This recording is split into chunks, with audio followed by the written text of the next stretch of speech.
Good morning Angel! Ravie de vous retrouver aujourd'hui dans cette nouvelle vidéo. J'avais envie de vous partager un retour de course mais un peu différent de ce que j'ai pu faire auparavant. J'avais envie de vous partager mes essentiels.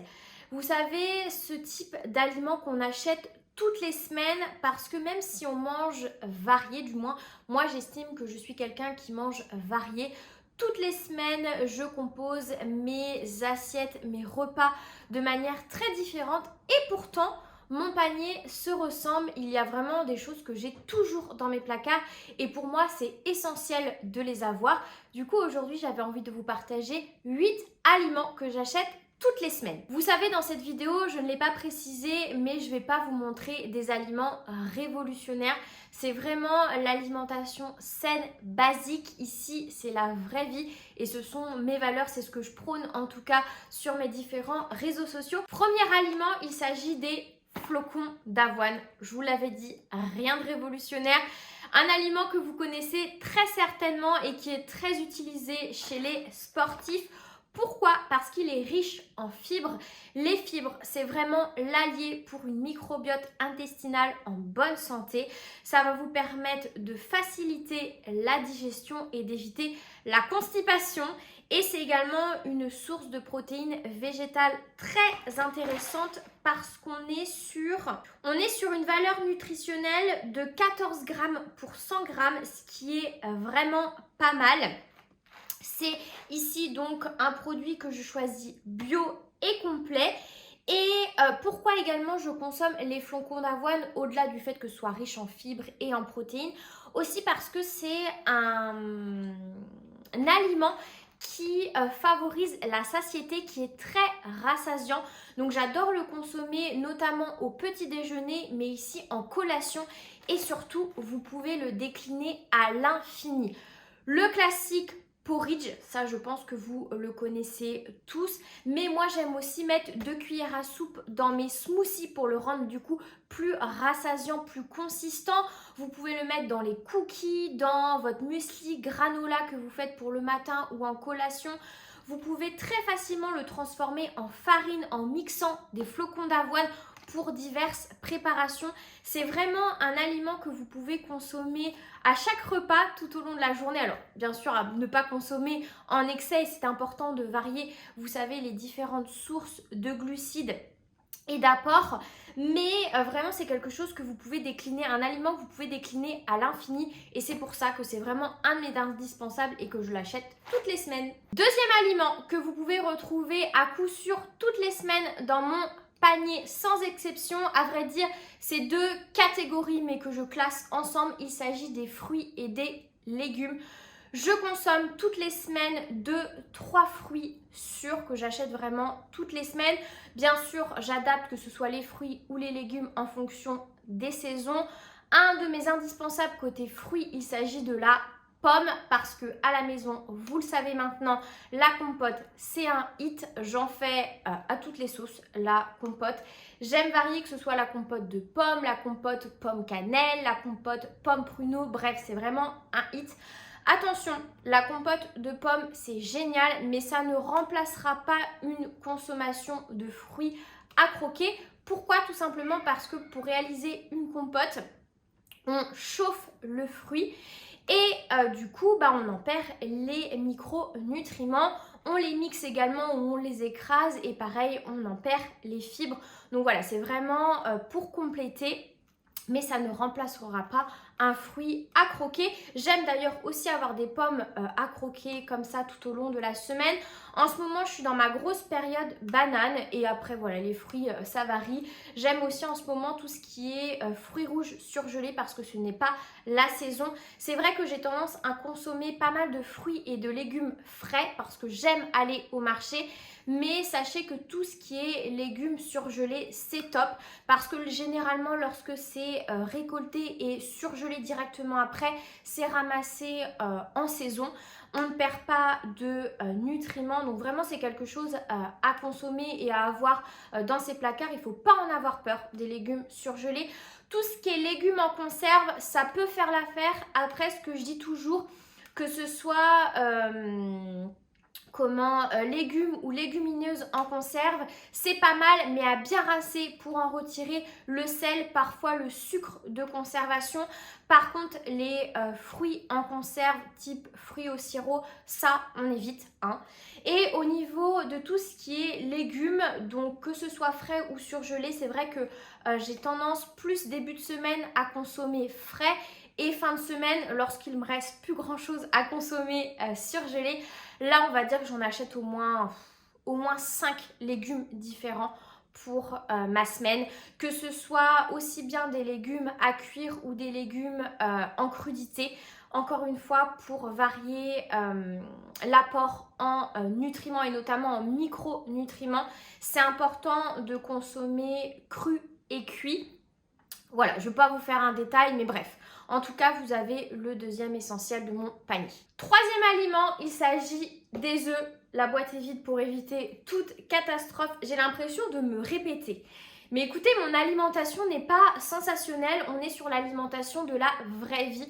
Moi, j'achète bien une douzaine d'œufs pour faire la semaine. Clairement, c'est un de mes indispensables. Vous le savez maintenant, je vous l'ai répété pareil 1 milliard de fois. Je suis végétarienne, donc clairement les œufs, c'est ma source de protéines animales number one pour mon alimentation. Les œufs, vraiment c'est quelque chose à intégrer si vous ne le faites pas, tout simplement déjà d'une pour votre budget, parce que c'est la protéine animale la moins chère du marché. Il me semble qu'on est entre 30 et 40 centimes l'œuf. Clairement, vous ne verrez pas moins cher en protéines animales. Au niveau de sa compo, je ne vais pas vous la détailler, mais l'œuf contient énormément de micronutriments. Je voulais faire grave sérieuse et finalement je bug. De micronutriments essentiels à notre corps, je vous jure, c'est dingue. Et surtout, c'est très versatile parce qu'on peut les consommer aussi bien sucrés que salés. Omelettes, œufs durs, œufs à la coque, ça j'adore ça, c'est vraiment un de mes repas de mon enfance, l'un de mes repas d'enfant préférés. Vous pouvez les intégrer aux pâtisseries, même faire des omelettes sucrées, j'en ai une dans mon e-book. Bref, vraiment les œufs c'est quelque chose qui est essentiel à votre alimentation. Si vous les avez délaissés, comme beaucoup, je vous rassure, je le vois beaucoup en coaching, les œufs sont un petit peu délaissés, sauf en pâtisserie, mais au quotidien dans l'alimentation, c'est quelque chose qu'on a un petit peu tendance à délaisser. Vraiment, pensez-y. À choisir de catégorie 0 ou 1 de préférence, vous avez un code barre sur l'œuf, tout simplement pour le bien-être de nos petites poupoules qui nous fournissent en œufs. Voilà, donc à choisir de préférence catégorie 0 ou 1, mais vraiment l'œuf ça doit devenir l'un de vos indispensables, sauf si bien sûr vous êtes végétalien, hein. Là bien sûr vous n'allez pas manger d'œuf, mais en tout cas moi c'est vraiment l'un de mes essentiels et j'en achète toutes les semaines, c'est une obligation. Autre aliment essentiel qu'on retrouve toutes les semaines dans mon panier, il s'agit des conserves de tomates, que ce soit tomates pelées, tomates concassées, pulpe de tomates. Bien sûr, je préfère les tomates fraîches, on va pas se mentir, mais ce n'est pas la saison des tomates toute l'année, contrairement à ce qu'on pourrait penser quand on les voit, même en hiver, sur les étals des supermarchés. Et ça clairement ça sauve la vie, même lorsqu'on a la flemme, voilà, je sais pas, de couper les tomates, hop, on ouvre sa petite boîte, on verse ça dans la préparation. Et clairement je pense que si je n'avais pas ça dans mes placards, j'aurais la moitié de mes idées recettes qui sauteraient, parce que clairement avec ça je fais tout. Je fais mes currys, je fais ma bolognaise, je fais mes chilis, j'en mets dans les soupes, dans mon couscous, bref, une bonne majorité de mes recettes est à base de tomates. Et ça, clairement, c'est un de mes essentiels que j'achète toutes les semaines. La compo, c'est ultra clean, c'est juste des tomates, du jus de tomate et il y a un peu de correcteur d'acidité. Des fois, dans certaines conserves ou briques, vous pouvez retrouver un peu de sel, mais voilà, généralement la compo de ce type de produit est assez clean. Autre aliment essentiel de mon alimentation que j'achète toutes les semaines, il s'agit du lait végétal. Je sais qu'on n'est pas censé appeler ça du lait, mais plutôt boisson végétale, parce que l'industrie laitière se sent menacée. Mais écoutez, moi j'appelle ça du lait. Mon préféré, lait de soja, lait d'avoine. pas pour tout ce qui est valeur nutritionnelle, etc. Parce qu'on va pas se mentir, c'est surtout beaucoup d'eau dans ce type de produit. C'est tout simplement une préférence en matière de goût. C'est aussi pour ça d'ailleurs que j'ai arrêté le lait de vache parce qu'au niveau du goût, je suis pas trop fan et au niveau de, voilà, de la digestion, etc. Pour moi, ça c'est mieux. La seule chose que vous devez faire attention quand vous choisissez votre lait, c'est de le prendre sans sucre ajouté parce qu'aujourd'hui on a beaucoup de ce type de produit où ils rajoutent du sucre, même des fois on a d'autres merdes à l'intérieur. Donc voilà, regardez juste la composition. Là par exemple on est juste sur de l'eau et des graines de soja. Donc voilà, c'est parfait au niveau de la compo. Vraiment, regardez les étiquettes alimentaires par pitié. Je sais que c'est un petit peu relou au début parce que clairement on se trouve, on est obligé de tout regarder à chaque fois qu'on achète un truc. Mais une fois que vous aurez repéré vos essentiels dans votre magasin où vous avez l'habitude d'aller, vous ne vous poserez plus la question et vous pourrez prendre sans vous poser la question. Mais c'est à faire au moins une fois, regarder les étiquettes alimentaires par pitié. Autre aliment essentiel, là j'ai envie de dire il est carrément essentiel à mon bonheur sur cette terre. Il s'agit du chocolat et notamment du chocolat 85%. Je sais qu'il y en a beaucoup qui n'aiment pas le chocolat noir, vraiment très noir. Alors plus je peux le manger, genre 90, 95, je peux le manger, mais j'avoue que je ne vais pas prendre autant de plaisir parce que je trouve ça vraiment trop amer. Mais moi, j'ai du mal aussi parce que du coup, maintenant que je suis habituée au 85, je trouve ça vraiment trop sucré.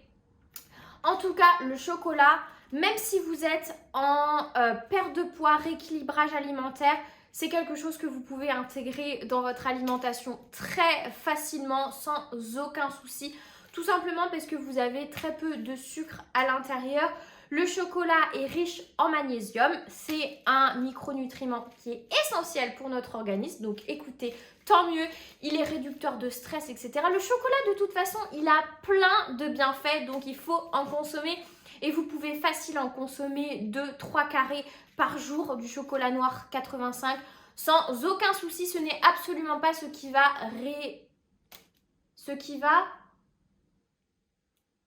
mince, j'ai plus mon mot. Ah, ça m'énerve quand je parle et que j'ai plus mes mots comme ça. Ce qui va... Bref, je voulais dire en gros ce qui va faire rater votre diète. Pas du tout. Vraiment, je l'aime. Mais c'est pas pour toi ça, tu vas pas manger. T'as des croquettes en plus. Tu veux manger des lentilles?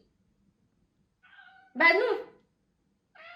Bah viens, je te montre. C'est des lentilles, c'est pas du tout ton manger, hein. Mais bien sûr que t'aimes pas. C'est des lentilles, c'est pour toi. Avant-dernier aliment. Pareil, c'est plutôt une catégorie qu'un aliment précisément. Il s'agit de tout ce qui est légumineux. Je vous saoule aussi avec ça et je me répète à peu près 30 fois par jour avec mes légumineuses. Vraiment, j'en achète toutes les semaines. Donc là, j'ai des lentilles vertes, lentilles corail, mais j'adore aussi tout ce qui est haricots rouges, pois chiches, pois cassés. Encore une fois, j'en mets absolument partout. Dans mes currys, dans tout ce qui va être chili, dans les soupes. Vraiment, j'en mets partout. La bolognaise de lentilles, un hit à la maison que vous pouvez retrouver dans mon e-book. Bref, j'en mets absolument partout des légumineuses. Encore une fois, c'est une bonne source de fibres et de protéines végétales comme les flocons d'avoine. Et également, pareil, plein de micronutriments qui sont intéressants pour notre corps.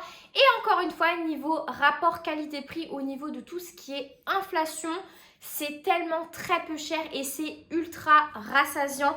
De toute façon, tout ce que je vous ai montré là, ce sont des aliments qui sont relativement peu chers en temps d'inflation. On aime toujours. Dernier aliment essentiel à mon alimentation. Là, je les ai mis tous les deux ensemble, même si bon, j'avoue que j'ai fait que de tricher en fait dans cette vidéo. J'ai bien plus que 8 aliments, mais bon, c'est pas grave, je trouvais que 8 ça faisait pas mal. C'est au niveau de tout ce qui est glucides. Alors bien sûr, tout ce qui est légumineuses, flocons d'avoine, ça fait partie de la famille aussi des glucides. Voilà, c'est des aliments qui contiennent des glucides, mais ce que j'achète aussi toutes les semaines pour compléter mon apport en glucides. Je ne sais pas si j'ai été très claire là dans mes phrases. Bref, il s'agit du riz. Le riz basmati parce qu'il a un IG faible, plus faible en tout cas que les autres riz. Donc ça, c'est un de mes indispensables. Et les pâtes, moi, je préfère les pâtes complètes. J'ai l'impression que je les digère mieux, tout simplement, que les pâtes blanches. Et également, elles sont davantage de fibres. Alors, j'avoue que j'ai pas besoin de plus de fibres que ça dans mon alimentation parce que vous l'avez vu, je consomme déjà pas mal de fibres. Par contre, si vous êtes quelqu'un qui consomme pas énormément de fibres, voilà, par exemple, vous ne consommez pas trop de légumes, de légumineuses ou autres, prenez des pâtes au blé complet, vous aurez davantage de fibres et voilà, ça va faciliter la sortie, si vous voyez ce que je veux dire. En tout cas, ça, c'est vraiment quelque chose que j'achète toutes les semaines, l'un ou l'autre, parce que je ne me mange pas non plus 1 kg de riz par semaine, mais clairement, généralement, j'alterne. Une semaine, j'achète du riz, une semaine, j'achète des pâtes. Et c'est l'une de mes sources de glucides préférées. Je consomme un petit peu tout ce qui est boulgour, graines de couscous, quinoa, etc. Mais ce n'est pas forcément ce que je préfère le plus. Et ça, c'est vraiment mes glucides classiques préférés. J'ai beaucoup parlé, mais j'espère que vous avez pris des notes pour vos prochaines courses. Si vous voulez des idées de recettes pour tous les aliments que je vous ai présentés là, vous le savez, vous avez toujours mon e-book de recettes. Vous avez le lien en barre d'infos. Après, si vous n'avez pas envie d'investir, sachez que je propose régulièrement des recettes également, du coup 100% gratuites sur mes réseaux. Donc ça peut être en short sur YouTube et je propose aussi des exclus sur mon compte Instagram. Donc n'hésitez pas à aller vous abonner. J'espère encore une fois que cette vidéo vous aura été utile. Comme d'habitude, prenez soin de vous. Bye!